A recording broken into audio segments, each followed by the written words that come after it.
இந்த நாளிலும் ஒரு வார்த்தையின் மூலமாக ஆண்டவர் நம்மோடு கூட இடைப்பட போகிறார். ஒரு மனிதன் 100 ஆடுகளை மேய்த்து கொண்டிருந்தான். இதுல ஒரு ஆடு தொலைந்து போயிற்று.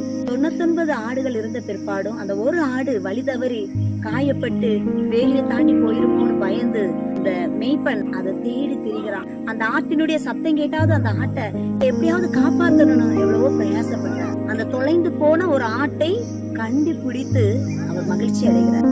இயேசு கிறிஸ்து தன்னோடு கூட இருந்த மனிதர்கள் இடத்துல பரலோக ராஜ்யத்தை குறித்தும் மனம் திரும்புதலை குறித்தும் உண்மையாக சொல்லுகிறார். இந்த வார்த்தை லூக்கா எழுதின சுவிசேஷம் 15வது அதிகாரம் 4வது வசனத்துல தெளிவாக சொல்லப்பட்டிருக்கிறது. உங்களில் ஒரு மனுஷன் 100 ஆடுகளை உடையவனாய் இருந்து அவைகளில் ஒன்று காணாமற் போனால் 99 ஆடுகளையும் வனாந்திரத்திலே விட்டு காணாமற் போன ஆட்டை கண்டுபிடிக்கும் அளவும் தேடி தெரியானோ. இதே போலதான் ஆண்டவராக இயேசு கிறிஸ்து பாவத்துல விழுந்து கிடந்த சமாதானத்தை சந்தோஷத்தையும் இழந்து தொலைந்து போன உங்களையும் என்னையும் ரட்சிக்கும்படி விடுதலையாக்கும்படி இந்த உலகத்துல வந்தார். இயேசு நம்முடைய வாழ்க்கையில நமக்கு நல்ல மேய்ப்பனா இருக்கிறார். நாம் மனம் திரும்புவோம்.